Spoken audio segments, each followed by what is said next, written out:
नमस्कार दोस्तों, Excel academy पर आप सभी का स्वागत है। आज हम एक लॉन्ग डिबेटिंग इशू के बारे में चर्चा करेंगे। यहाँ पर आप देख सकते हैं कि ये इंडियन एक्सप्रेस का आर्टिकल है।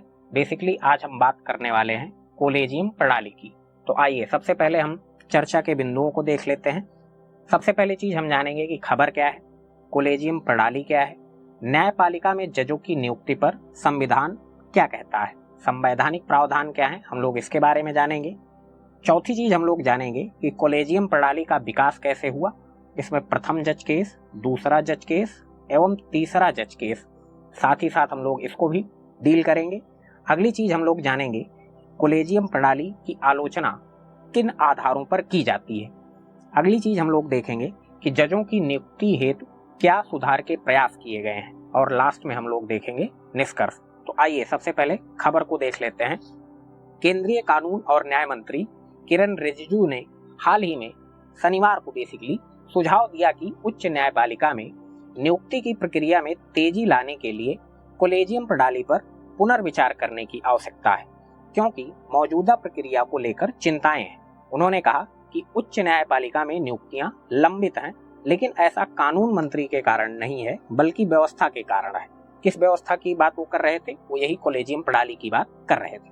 उन्होंने कहा कि कॉलेजियम प्रणाली के बारे में सोचने की जरूरत है ताकि उच्च न्यायपालिका की नियुक्तियों में तेजी लाई जा सके।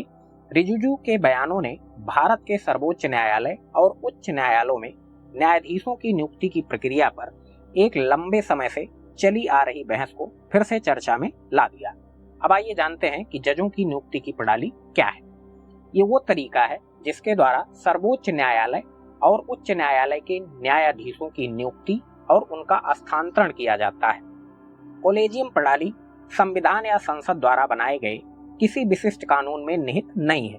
ना तो इसमें कोई संवैधानिक प्रावधान है, ना ही संसद ने कोई कानून बनाया है कॉलेजियम प्रणाली के लिए।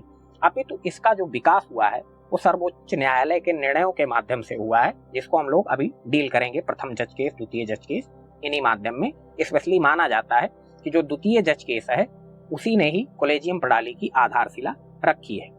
अब आइए जान लेते हैं कॉलेजियम प्रणाली के बारे में थोड़ा सा। बाकी विस्तार में बात हम लोग अगले सेक्शन में करेंगे जब समय आएगा। तो सुप्रीम कोर्ट कॉलेजियम एक 5 सदस्यीय निकाय है। वर्तमान में जो कॉलेजियम का स्वरूप है उसमें 5 सदस्य हैं, जिसका नेतृत्व भारत के मौजूदा मुख्य न्यायाधीश CJI करते हैं, और इसमें सर्वोच्च अदालत के 4 अन्य वरिष्ठतम न्यायाधीश होते हैं।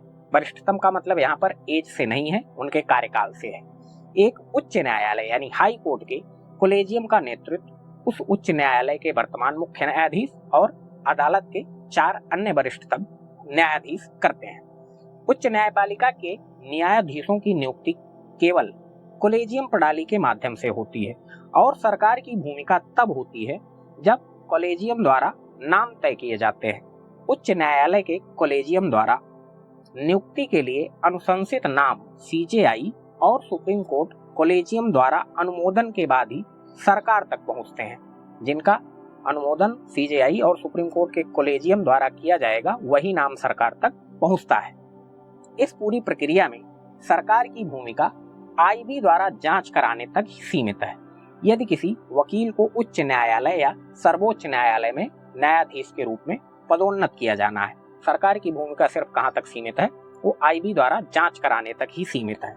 सरकार किसी भी न्यायाधीश की नियुक्ति पर आपत्तियां भी उठा सकती है और कॉलेजियम के पसंद के बारे में स्पष्टीकरण मांग सकती है। सरकार को सिर्फ इतना ही अधिकार है। लेकिन अगर कॉलेजियम उन्हीं नामों को दोहराता है, जैसे किसी एक्स आदमी का नाम कॉलेजियम ने भेज दिया, अगर वो सरकार को नहीं पसंद है तो सरकार स्पष्टीकरण मांग सकती है सुप्रीम कोर्ट से। लेकिन अगर उसी एक्स व्यक्ति का नाम दोबारा से भेज दिया गया तो सरकार संविधान पीठ के फैसलों के तहत उन्हीं न्यायाधीशों के रूप में नियुक्त करने के लिए बाध्य होती है। कभी कभी क्या होता है कि सरकार नियुक्तियों में देरी करती है, खासकर उन मामलों में जहां सरकार को कॉलेजियम द्वारा नियुक्ति के लिए अनुशंसित एक या एक से अधिक न्यायाधीशों से नाखुश माना जाता है। जैसे होता क्या है कि अगर कोई जज जो है वो सरकार के खिलाफ फैसले देता है तो किसी भी आदमी को तौर पे अपनी आलोचना सुनना पसंद नहीं होता है। तो उसका अगर ट्रांसफर है या उसको पदोन्नत किया जाना है तो सरकार जो है उस पर अड़ंगा लगाने की कोशिश करती है, जिस पर सुप्रीम कोर्ट के न्यायाधीशों ने कभी कभी इस तरह की देरी पर नाराजगी भी व्यक्त की है।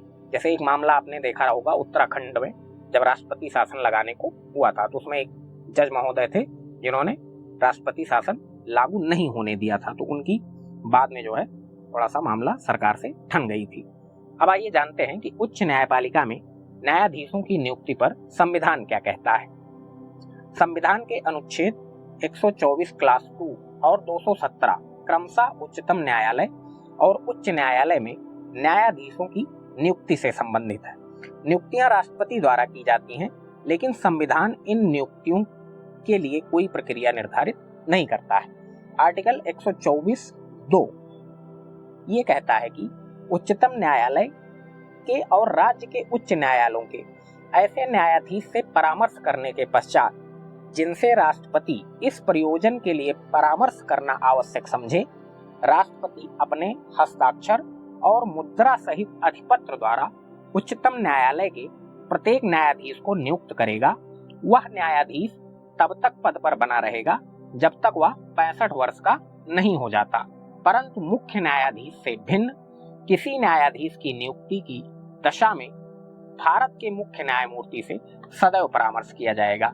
यह जो मैंने आपको आर्टिकल 124 क्लास 2 की बात बताई, ये संविधान के वर्ड है, तो इसमें मुझे लगता है कि आपको संवैधानिक वर्ड जो है थोड़ा सा टिपिकल होते हैं, वो समझने में असुविधा हुई होगी, तो इसको हम लोग थोड़ा अच्छे ढंग से समझने का प्रयास करते हैं। 124(2) इसमें कितनी बातें हैं? इसमें पहली बात तो है कि नियुक्ति किसके द्वारा की जाएगी? राष्ट्रपति द्वारा की जाएगी। नंबर एक बात ये हो गई कि नियुक्ति राष्ट्रपति द्वारा की जाएगी। नंबर 2, जब सीजेआई की नियुक्ति होगी, ध्यान से सुनिएगा, जब राष्ट्रपति सीजेआई की नियुक्ति करेगा तो न्यायाधीशों से परामर्श करेगा। कितने न्यायाधीशों से परामर्श करेगा यह नहीं लिखा है, और परामर्श करने का मतलब ये नहीं लिखा है कि जो परामर्श अर्थात कंसल्टेशन है कि राष्ट्रपति उसे मानने को बाध्य होगा। तीसरी बात, अन्य जजों की नियुक्ति में सीजेआई से अवश्य परामर्श करेगा। सीजेआई से अवश्य परामर्श करेगा मतलब अगर किसी और जज की नियुक्ति करनी है तो उसके लिए यह अनिवार्य है कि वो सीजेआई से अवश्य ही कंसल्टेशन करे। कुल मिलाकर अगर हम लोग देखें तो राष्ट्रपति ही जजों की नियुक्ति करेगा। और आपको बता दें कि राष्ट्रपति 17(4) क्लास 1 आर्टिकल के तहत मंत्रिपरिषद के परामर्श से इसको काम करना होता है। इसका मतलब अगर व्यवहार में भी हम देखें तो जजों की जो नियुक्ति की शक्ति है वो कार्यपालिका के पास ही निहित है। कार्यपालिका का मतलब राष्ट्रपति और उसके पीछे मंत्रिपरिषद। इसी प्रावधान के साथ जो है हमारा 26 जनवरी 1950 को भारत का संविधान लागू हुआ था। जवाहरलाल नेहरू जी प्रथम प्रधानमंत्री बने और बाबू राजेंद्र जी वो प्रथम राष्ट्रपति बने। इनके कार्यकाल में कोई विवाद उत्पन्न नहीं हुआ, क्योंकि नेहरू जी ने एक स्वस्थ परंपरा की नींव डाली थी। उन्होंने यह निर्णय लिया था कि हम न्यायपालिका का राजनीतिकरण नहीं करेंगे। नेहरू जी ने क्या काम किया कि वरिष्ठता के नियम का पालन किया। वरिष्ठता के नियम का पालन किया। अभी मैंने आपको बताया कि वरिष्ठता का अभिप्राय आयु से नहीं है बल्कि कार्यकाल से है। नेहरू जी के कार्यकाल अर्थात 1964 तक वरिष्ठता का ही नियम चलता रहा। सिर्फ एक बार इसका उल्लंघन किया गया था। जफर इमाम साहब एक जज थे, इनको सीजेआई बनना था, इनको सीजेआई नहीं बनाया गया था। अब इसको बनाने का कारण क्या था कि ये मानसिक रूप से विक्षिप्त थे, अस्वस्थ थे। यह एकमात्र मामला था साथियों कि नियुक्ति रोकी गई, बाकी किसी अन्य जज की नियुक्ति नहीं रोकी गई, वरिष्ठता के नियम का पालन किया गया। इसी वजह से नेहरू जी को इंस्टीट्यूशन बिल्डर कहा जाता है और आधुनिक भारत का शिल्पकार भी कहा जाता है। तो फेसबुक यूनिवर्सिटी और व्हाट्सएप यूनिवर्सिटी पर देश भर का र्यूमर उनके खिलाफ फैलाकर उनको खलनायक अर्थात विलन बनाने की कोशिश की जाती है। हाँ, ये बात सत्य है कि कुछ मामलों में नेहरू जी की आलोचना अवश्य ही की जा सकती है और वो सबकी होती है, कोई भी परफेक्ट नहीं होता है साथियों। यही प्रक्रिया चलती रही। उसके बाद फिर शास्त्री जी का कार्यकाल आता है, तो शास्त्री जी के कार्यकाल में भी कोई विवाद नहीं हुआ था, क्योंकि उनका कार्यकाल अत्यंत छोटा रहा। और आप फिर जानते हैं कि ताशकंद वगैरह में उनका मर्डर हुआ, जो भी अभी भी उस पर संदेह है। फिर जब इंदिरा जी का कार्यकाल आता है तो नियुक्तियों में विवाद शुरू हो जाता है। ये एक सत्य है कि इंदिरा जी में वो डेमोक्रेटिक एलिमेंट नहीं था जो कि नेहरू जी में हुआ करता था।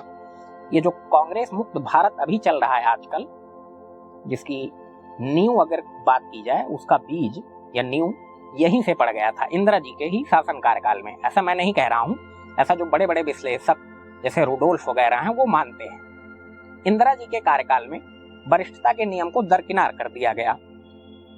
पहली बार कब हुआ वरिष्ठता के नियम का उल्लंघन? केशवानंद भारती केस में। तो एक जज थे A.N. रे, वो सरकार के पक्ष में थे। हालांकि फैसला 7-6 के बहुमत से आया था, सबसे बड़ी संवैधानिक पीठ उसी दौरान बनी थी, उस पर हम लोग कभी बाद में चर्चा करेंगे, केशवानंद भारती केस का। तो उसमें जो है A.N. रे जो कि सरकार के पक्ष में फैसला दिए थे, उनको जो है CJI बना दिया गया था, जबकि उनसे 3 जजेज और थे जो सीनियर थे। तो कायदे से वरिष्ठता के नियम से उनको ही CJI बनना था। तो वो तीनों जज इतने आहत हुए कि उन्होंने रिजाइन दे दिया और A.N. रे साहब को CJI बना दिया गया। और दूसरी बार फिर जो है एक M.U. बेग, ये इनको CJI बना दिया गया था, हेबियस कॉर्पस मामला था। तो इसको लेकर विवाद हुए, सुप्रीम कोर्ट में मुकदमा गया। तो अब उस सुप्रीम कोर्ट में क्या मुकदमा हुआ, हम लोग अब उसको देखने का प्रयास करेंगे। आइए देखते हैं सबसे पहले कि नियुक्तियों की जो कॉलेजियम प्रणाली है वो कैसे विकसित हुई। कॉलेजियम प्रणाली सर्वोच्च न्यायालय के निर्णयों के एक श्रृंखला से विकसित हुई है, जिसे न्यायाधीश मामले, जजेस केस, जिस पर हम अभी चर्चा करने वाले हैं, कहा जाता है। कॉलेजियम संविधान के प्रासंगिक प्रावधानों की व्याख्या के माध्यम से अस्तित्व में आया है, जो सर्वोच्च न्यायालय ने इन न्यायाधीश के मामलों में बनाया था। आइए देखते हैं कि क्या है। तो सबसे पहले हम लोग देखते हैं फर्स्ट जजेस केस या SP Gupta case versus union of India. तो ये 1981 का मामला है, जिसमें सुप्रीम कोर्ट ने यह कहा कि जजों की नियुक्ति राष्ट्रपति द्वारा की जाएगी। राष्ट्रपति मुख्य न्यायाधीश से परामर्श करेंगे, लेकिन मुख्य न्यायाधीश का परामर्श राष्ट्रपति के लिए बाध्यकारी नहीं होगा, क्योंकि न्यायाधीशों के चयन के मामले में भारत के मुख्य न्यायाधीश की प्रधानता की अवधारणा का हमारे संविधान में कोई स्थान नहीं है। और इसमें यह भी माना गया कि उच्च न्यायालय में की जाने वाली नियुक्ति का प्रस्ताव आवश्यक रूप से उच्च न्यायालय के मुख्य न्यायाधीश की ओर से आना जरूरी नहीं है, बल्कि यह प्रस्ताव अनुच्छेद 217 में उल्लिखित विभिन्न संवैधानिक पदाधिकारियों में से किसी एक से भी आ सकता है। इसमें संविधान पीठ ने यह कहा था कि अनुच्छेद 124 और 217 में प्रयुक्त परामर्श यानी कंसल्टेशन शब्द का मतलब सहमति नहीं है। तो इस मामले में अगर हम लोग देखें तो सुप्रीम कोर्ट ने कार्यपालिका को अपर हैंड प्रदान कर दिया था इस निर्णय में। अब आइए फिर देखते हैं अगला क्या मामला था, द्वितीय जज मामला या द्वितीय जजेज केस। इसे अन्य नाम से भी जानते हैं supreme court advocates on record association बनाम भारत संघ 1993। अब ये supreme court advocates on record association, तो मतलब जो सुप्रीम कोर्ट के वकील हैं उनका भी कंसर्न था कि जजों का चयन सही तरीके से होना चाहिए। भाई अगर सभी जज सरकार की ही तरफ निष्ठा रखेंगे तो वकील साहब का तो कोई महत्व नहीं रहेगा, वो कितने भी आर्गुमेंट्स दे दें वकील साहब, कोई मतलब ही नहीं रहेगा। तो ये केस जजों की नियुक्ति के मामले में पूरी तरीके से ऐतिहासिक है, क्योंकि इसने पूरी प्रक्रिया को पलट के रख दिया। सुप्रीम कोर्ट ने कहा कि मुख्य न्यायाधीश की नियुक्ति में वरिष्ठता के नियम का पालन किया जाएगा। तो ये जो धांधलेबाजी चल रही थी, जो आपने देखा कि इंदिरा गांधी जी के कार्यकाल में, उसका जो है मामला पूरी तरीके से क्लियर कर दिया गया। किसी जज का निर्णय भाई अगर सरकार को पसंद ना आए तो सरकार उसको हटा देती थी। तो माननीय उच्चतम न्यायालय ने उसे क्या किया, बंद कर दिया। अन्य न्यायाधीशों की जो नियुक्ति वो राष्ट्रपति द्वारा कॉलेजियम के परामर्श से की जाएगी। कॉलेजियम जिसमें CJI और सर्वोच्च न्यायालय के 2 वरिष्ठतम जज होंगे। जैसा कि मैंने आपको शुरुआत में बताया, जो सेकंड जज मामला था उसने ही कॉलेजियम प्रणाली की नींव रख दी। तो इसमें CJI और 2 वरिष्ठतम जज शामिल होंगे। और जो कॉलेजियम व्यवस्था है वो प्रीमिसी प्रिंसिपल पर कार्य करती है।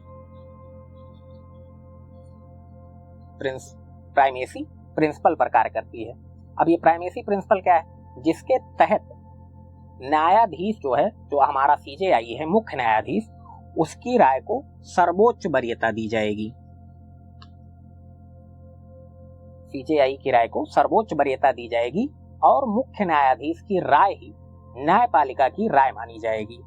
इस कॉलेजियम व्यवस्था के 3 जज आपस में विचार विमर्श करेंगे और जिसका नाम राष्ट्रपति के पास भेज देंगे वही अगला सीजेआई राष्ट्रपति द्वारा नियुक्त किया जाएगा।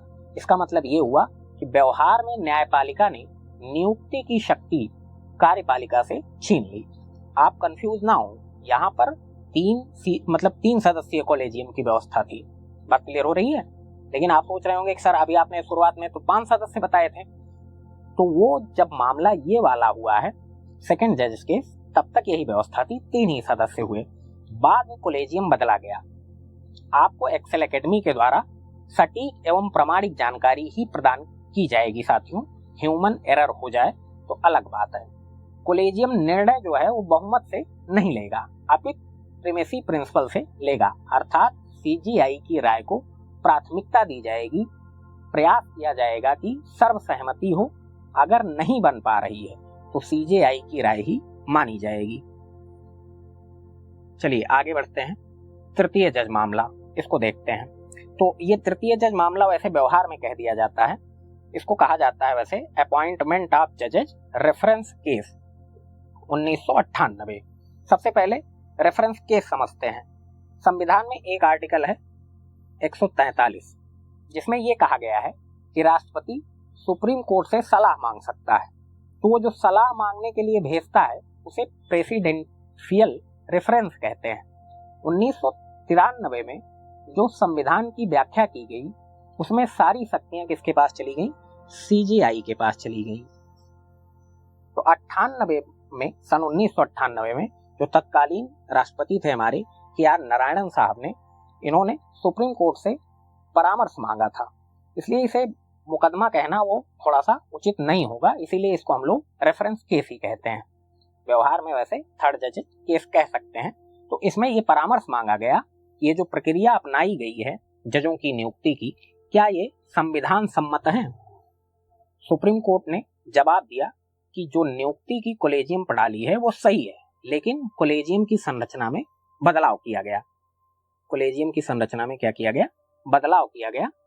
और ये तय किया गया कि सुप्रीम कोर्ट की जजों की नियुक्ति भारत का राष्ट्रपति एक 5 सदस्यीय, जो वर्तमान स्वरूप आप देख रहे हैं अभी कॉलेजियम का, एक 5 सदस्यीय कॉलेजियम के परामर्श पर करेगा। और जिसका अध्यक्ष कौन होगा? सीजेआई होगा। जिसका अध्यक्ष सीजेआई होगा। और ये जो कॉलेजियम होगा ये सम्यक प्रक्रिया का पालन करेगा। यदि किसी नाम की सिफारिश सम्यक प्रक्रिया का पालन करके भेजा जा रहा है राष्ट्रपति के पास, तो वह राष्ट्रपति के लिए बाध्यकारी होगा। आप पूछ रहे होंगे कि सम्यक प्रक्रिया का क्या मतलब है? सम्यक प्रक्रिया का अर्थ है कॉलेजियम के द्वारा बहुमत से निर्णय लिया जाएगा, लेकिन उसमें सीजेआई की अनुमति अनिवार्य होगी, सहमति अनिवार्य होगी। अब आप सोचिए कि मौजूदा स्वरूप जो है उसमें 5 सदस्यीय निकाय है, तो एक सीजेआई हो गया और 4 अन्य जज हो गए।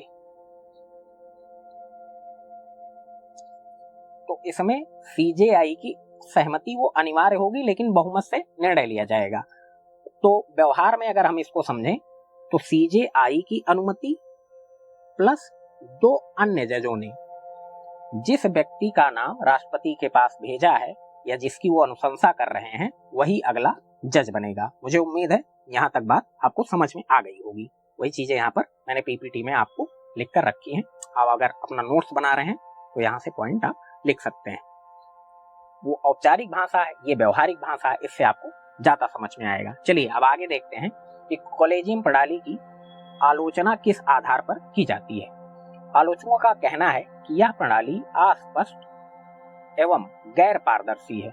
अब ये क्या है, क्यों कहा जाता है? क्योंकि इसमें कोई आधिकारिक तंत्र नहीं है। इसे एक बंद दरवाजे के रूप में देखा जाता है जिसमें पात्रता, मानदंड या यहाँ तक कि चयन प्रक्रिया के संबंध में कोई निर्धारित मानदंड नहीं है।